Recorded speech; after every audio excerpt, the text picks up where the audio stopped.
CBCA പ്രതിനിധി സംസാരിക്കുന്നു അതിലേക്ക് തീരുമാനങ്ങൾ എടുക്കണ്ടേ?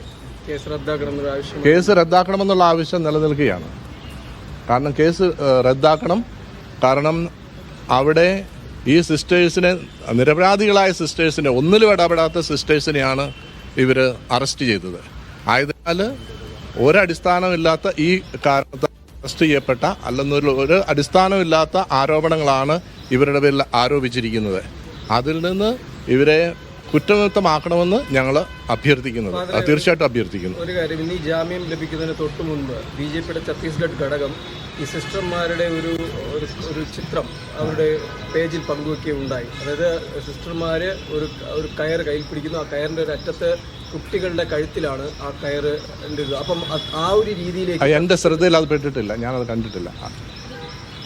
കഴിഞ്ഞ ദിവസമെല്ലാം ബജ്രംഗ്ദളിന്റെ പ്രതിഷേധമെല്ലാം കണ്ടതാണ്. അപ്പോൾ ഒരു ഭയം എല്ലാവരുടെയും ഉള്ളിലെ രൂപപ്പെട്ട ഒരു സാഹചര്യമുണ്ട്. അപ്പോൾ തുടർന്ന് പോക്കിലെ ഒരു സംരക്ഷണം ആവശ്യപ്പെടുന്നുണ്ട്. തീർച്ചയായിട്ടും അത് ഈ ബജ്രംഗ്ദളിന്റെ പ്രവർത്തനം, അതായത് ആന്റി സോഷ്യൽ എലമെന്റ്സിന്റെ പ്രവർത്തനങ്ങൾ ഇത് വർഷങ്ങളായിട്ട് ഇതിവിടെ നടന്നുകൊണ്ടിരിക്കുന്നതാണ്. അതിനെതിരായിട്ട് ഞങ്ങൾ എന്ന് ശബ്ദമുയർത്തിക്കൊണ്ടിരിക്കുന്നതാണ്. ഞങ്ങൾ വീണ്ടും ശബ്ദമുയർത്തും. ഇങ്ങനെയുള്ള ഈ ഒരവസ്ഥ ഇവിടെ അവസാനിപ്പിക്കണം. ഈ രാജ്യത്ത് എല്ലാവർക്കും സ്വതന്ത്രമായിട്ട് സഞ്ചരിക്കുവാനായിട്ടും സ്വതന്ത്രമായിട്ട് പ്രവർത്തിക്കുവാനുമായിട്ടുള്ള എല്ലാ അവകാശങ്ങളും ഇവിടെ ഉണ്ടായിരിക്കണം. അതിനു വേണ്ടിയിട്ട് ഞങ്ങൾ പരിശ്രമിക്കും. അത് ഞങ്ങളുടെ പരിശ്രമം തുടർന്നുകൊണ്ടിരിക്കുകയാണ്. ഈ മോചനം സംബന്ധിച്ചുള്ള വിവരം ലഭിച്ചിട്ടുണ്ട്. എപ്പോഴായിരിക്കും ഇനി ജയിൽ മോചിതരാകുന്നത്? ഇന്ന് വൈകിട്ടോടുകൂടി ആകും എന്നുള്ളതാണ് പ്രതീക്ഷ. കാരണം അവിടുന്ന് ഓർഡർ ഇവിടെ കൊണ്ടുവന്ന് കോർട്ടിൽ കൊടുത്ത് അതിൻ്റെ നടപടിക്രമങ്ങളുണ്ട്. നടപടിക്രമങ്ങൾ പൂർത്തീകരിച്ചാൽ ഉടനെ തന്നെ സിസ്റ്റേഴ്സ് പുറത്തിറങ്ങും. പ്രധാനമന്ത്രിയുടെ ഓഫീസ് കൃത്യമായി ഒരു വിഷയത്തിൽ ഇടപെട്ടിട്ടുണ്ടായിരുന്നു അല്ലേ? തീർച്ചയായിട്ടും ഉണ്ട്.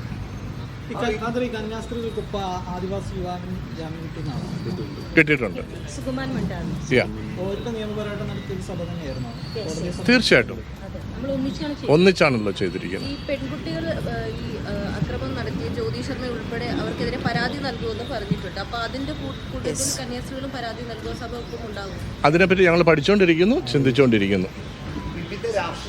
CBCയുടെ പ്രതികരണമാണ് കണ്ടുകൊണ്ടിരിക്കുന്നത്. രാജ്യത്ത് സ്വതന്ത്രമായി ജീവിക്കാനുള്ള അവകാശം എല്ലാവർക്കും ഉണ്ട്, അത് നൽകണമെന്ന് ഈ കന്യാസ്ത്രീകളുടെ അറസ്റ്റിന് ശേഷമൊക്കെയുള്ള CBCയുടെ പ്രതികരണം അതായിരുന്നു. അതിൽ കേന്ദ്ര സർക്കാർ ഒരു തീരുമാനം എടുക്കണം എന്നുള്ളതാണ്. ഈ ആക്രമണങ്ങൾ ഒറ്റപ്പെട്ട സംഭവമല്ല, ഇത് സ്ഥിരമായി സംഭവിച്ചുകൊണ്ടിരിക്കുന്നു രാജ്യത്ത്. ഇതിനൊരു അറുതി വേണമെന്നാണ് CBCയും ആവശ്യപ്പെടുന്നത്. ഛത്തീസ്ഗഡിലെ